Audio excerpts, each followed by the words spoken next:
Gerbiamas pirmininkė, ponai ir ponios, apie Kiniją šiemet parlamente kalbame nebe pirmą kartą.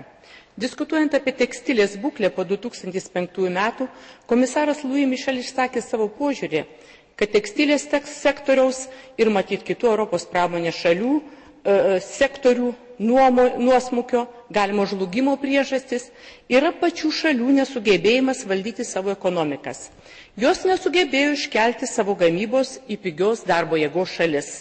Bet niekas nekalba, ką galime pasiūlyti savo šalių, kuriuose esame išrinkti piliečiams, kur jie dirbs, kai visą pramonę iškelsime iš Europos.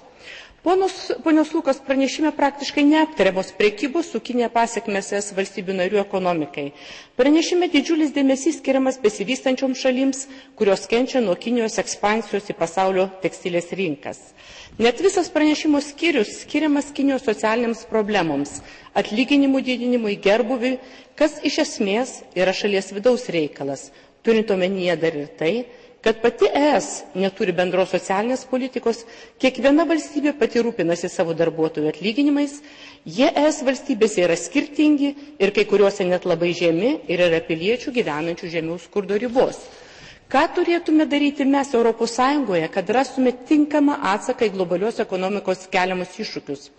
Kviečiu komisiją įvertinti PPO taisyklių taikymo įtaką ES valstybėms narėms, ypač naujosioms, peržiūrėti užsienio prekybos politiką, aktyviai imtis priemonių ir prevencinių veiksmų, neigiamų pasekmių ES pramoniai, tekstiliai, avaliniai, baldų, elektronikos, automobilių ir kitiems sektoriams pašalinti.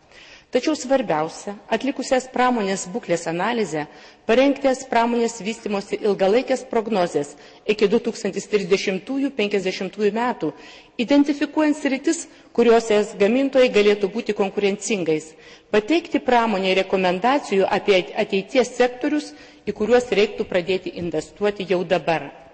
Kviečiu pasirūpinti savo žmonėmis taip pat, nes matyt negalime tikėtis, kad mums kažkas sukurs darbo vietų, pakels ekonomikos konkurencingumą, išlaikys socialinę gerovę. Ačiū.